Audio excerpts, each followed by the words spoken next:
கோவையில் சிறப்பாக செயல்படும் நிறுவனங்களுக்கு டைம்ஸ் ஆஃப் இந்தியா சார்பில் விருதுகள் வழங்கப்பட்டன. டைம்ஸ் பிசினஸ் அவார்ட்ஸ் என்ற பெயரில் டைம்ஸ் குழுமம் சார்பில் கோவையில் விருதுகள் வழங்கும் விழா தனியார் ஹோட்டலில் நடைபெற்றது.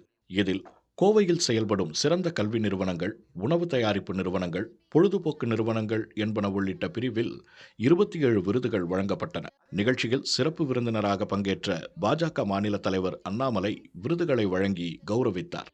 அதேபோல் தொலைக்காட்சி, செய்தி மற்றும் டிஜிட்டல் பார்ட்னராக இருந்த புதிய தலைமுறை டிஜிட்டல் மற்றும் புதுயுகம் தொலைக்காட்சிக்கு நினைவு பரிசு வழங்கப்பட்டது.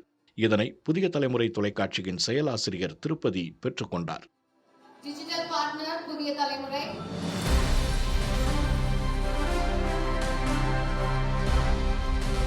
TV partner Puthuyugam,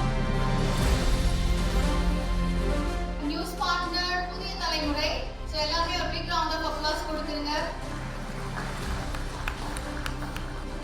mister Tirupati, executive editor, புதிய தலைமுறை, டிவி அண்ட் டிஜிட்டல். முன்னதாக நிகழ்ச்சியில் பேசிய அண்ணாமலை தமிழகத்தில் உற்பத்தி திறனில் கோவையின் பங்கு அதிகம் என பெருமிதம் தெரிவித்தார். எனக்கு இந்தியாவில் அதிகமாக எம்எஸ்எம்இ இருக்கக்கூடிய ஒரு மாநிலமாக நம்முடைய தமிழ்நாடு இருக்குதுங்க.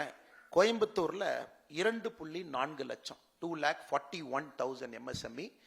இந்த கோயம்புத்தூர் மாவட்டத்துக்குள்ள மட்டும் 2,41,000. யோசிச்சு பாருங்க எவ்வளவு பெரிய ஒரு நம்பர். எல்லா மாவட்டமும் சேர்ந்து எந்த மாவட்டம் தமிழகத்தில் முதன்மையானது எக்கனாமிக் அவுட்புட் பார்த்தீங்கன்னா அதுவும் நம்முடைய கோயம்புத்தூர், நம்ம கோவை.